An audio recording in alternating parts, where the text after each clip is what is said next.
bumagsak na bato. Laki. Grabe, hindi na makita daan. Delikado pala yung pagpunta ko rito. Ay, may mga napakadilim ng daan, napakakapal ng hamog. Grabe. May mga batong ano, mga mano sa gilid, galing sa taas. Kaya pala kakaunti ang bumabiyahe.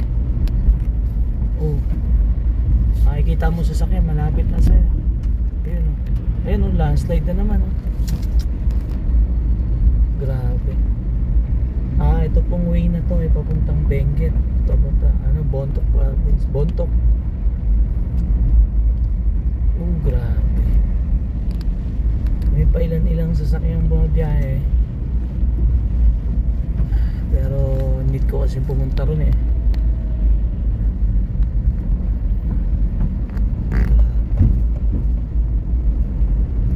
Delikado bumiyahe dito pagka talaga malakas ang ulan. Oh, landslide na naman oh. Ang dami, puro landslide. Meron mga ilang daan na sarado na dahil sa mga bumagsak at bumuhong bato at lupa.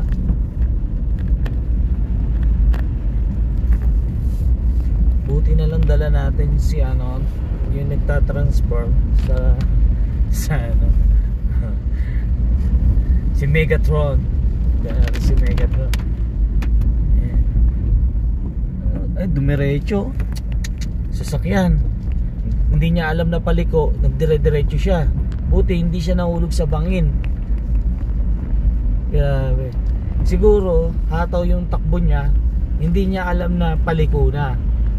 Kaya nabangga niya. Buti kamo, merong binanggaan.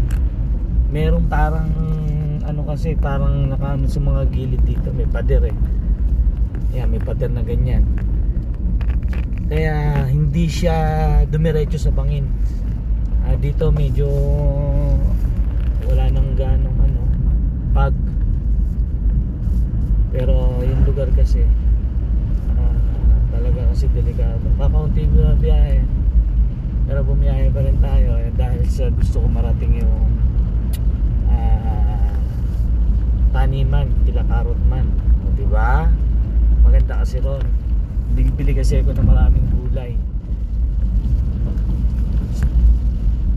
Yun, medyo hindi na pero may mga landslide pa rin sa gilid. Hindi na ganong mahamog, mapag. Bababa na kasi tayo. Yung part kasi na dinaanan natin, masyado mataas yun. Pero ang ganda ng lugar oh. Diba?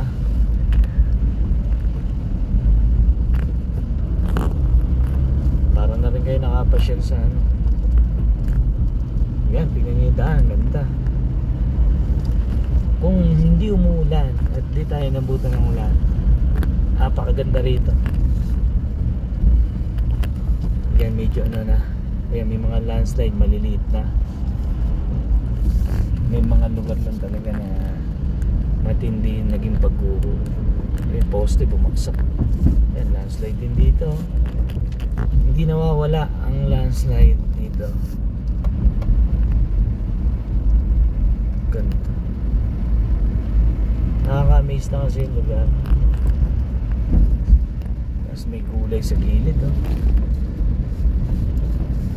Itong ganda oh. Hanip naman daanan niya. Ang ganda.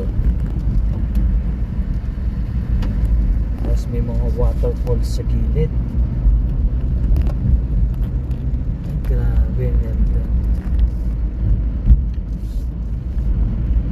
Tayo ay nilalakbay natin yung gilid ng bundok. Taas ah.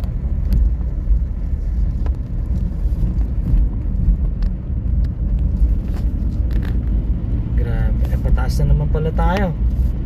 Naman ito, parami na naman ng mga bumuo na Grabe, palikong pataas. Yun oh, may umiihi oh. Buti hindi nakalabas.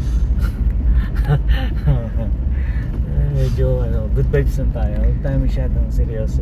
But falls, ang ganda. Diba? Kahit na medyo mahirap yung mga dinadaanan natin ngayon, parang pagsubok to. Oh, yan ang ganda, oh. Sa gilid na ng kalsada. Oh, tataas ang bato. Ito kung makikita nyo ng personal, ang lalaki, tataas, ang ganda. Ang ganda talaga ng road na ito. Kaso nga lang, delikado, kaya katulad ng mga bumabagsak na bato. Yan, paumpisa na naman tayo sa mataas na lugar kasi ito. Hindi lang tayo sure kung may mga gumuhong mga lupang mga pal dito. Lalo na siguro sa papuntang Nueva Vizcaya. Mas malala siguro yung landslide doon. O di kaya papuntang Kalinga. Yun yung pinakamatinding, talagang laging may guho. Pero doble ingat tayo sa pag-drive. Buti na lang sa Harvard ako nag-aral mag-drive. Alam niyo yung Harvard? Harvard Caloocan. Yun, oh. Ganda ng lugar, oh. Puro pag. Mahilig kasi ako sa mga, syempre, adventure tayo eh.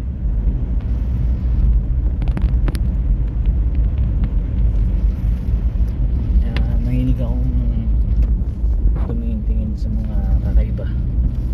Mahilig ako sa mga kakaiba. May naglalakad, oh. Walang ganong ulan, pagpuyan o hamog. Ang ulan na may hinana nun. Nag-wiper lang tayo kasi dahil sa fog.